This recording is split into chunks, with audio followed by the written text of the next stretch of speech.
So I want to talk to you about the progress graph.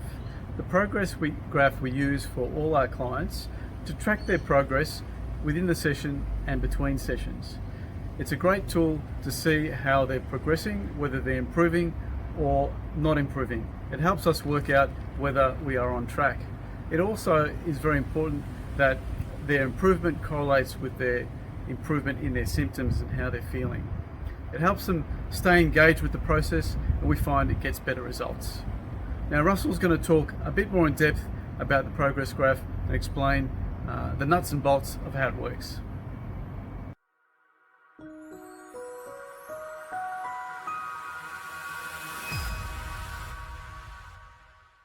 Hi, I'm going to talk to you about the progress graph. It's a graph that we use with everyone we treat, and we find we get some very useful information from using the progress graph, both for ourselves and also the people we're treating.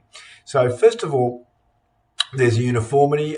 We all use it, and there's consistency between our interpretations of this graph as well.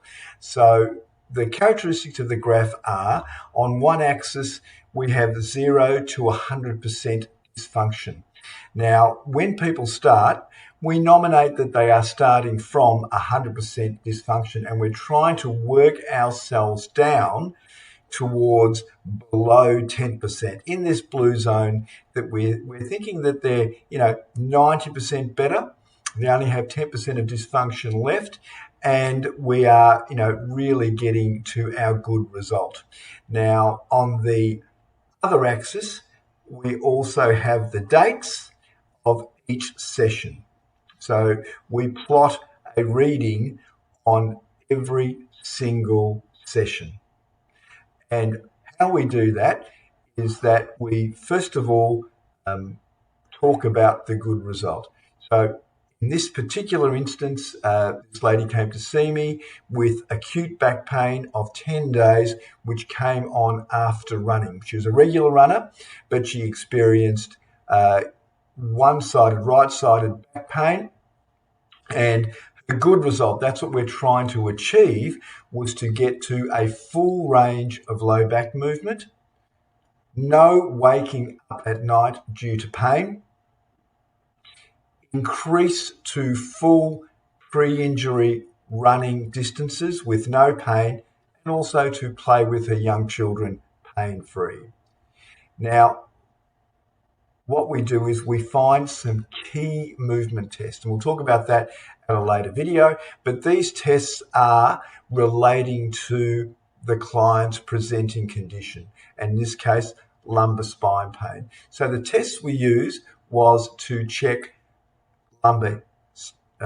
hip flexion, and we always test to the point of guarding, reactivity, the onset of pain, or change in sort of a motor pattern.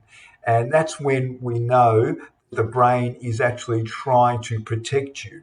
So in this case, hip flexion was 105, hamstring extensibility was minus 35, lumbar spine flexion was 50% of expected range, and extension 15%. So extension was quite restricted.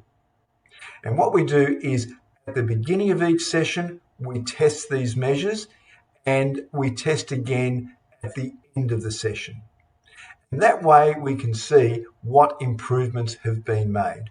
As you can see, on the first session, we started at 100% dysfunction, and we got some good significant change.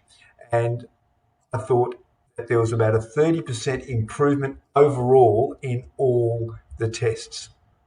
Now, when this lady came back for her second appointment 2 days later, she was still fairly acute. So the objective tests regressed a little bit from where we finished, and we plotted where that started. And then again, we test, we treat, we clear the nerves, and we retest at the end. And so over a period of time, we can see where this is progressing based on the pre and post testing of the key movement tests. And around after the third session, she was able to start running again, and that increased some of the loading in the back, and the test regressed a little bit.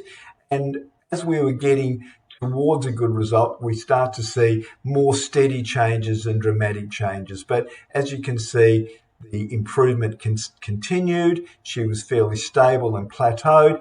Also then got some rib pain and some tingling. And we just found that there was a few other issues we were dealing with at that time. So again, there's a good consistent improvement. And over the last 2 sessions, she was 90% improved and tolerating her movements, and she was coming back really very mobile. And that's when we started to increase loading, increase strength exercises, because I knew that she could cope with that sort of load, and that was going to improve her capacity for running going forward. So in the end, we pushed her running to get back to 10K and started some strength exercises. And as you can see, this progress graph gives us a really good idea of progress, how quickly it's coming, and we can make decisions. If the improvement is very up and down, we tend to think it's more of an unstable condition. If there's very slow progress in slow steps, we're thinking that it might be chronic, or there may be more of a pathoanatomic cause, which we have to address as well. And if it's staying steady, we know that we probably need to move on and get a second opinion or refer for specialised tests. So that's how the progress graph works very well for us, but also for the people we're treating.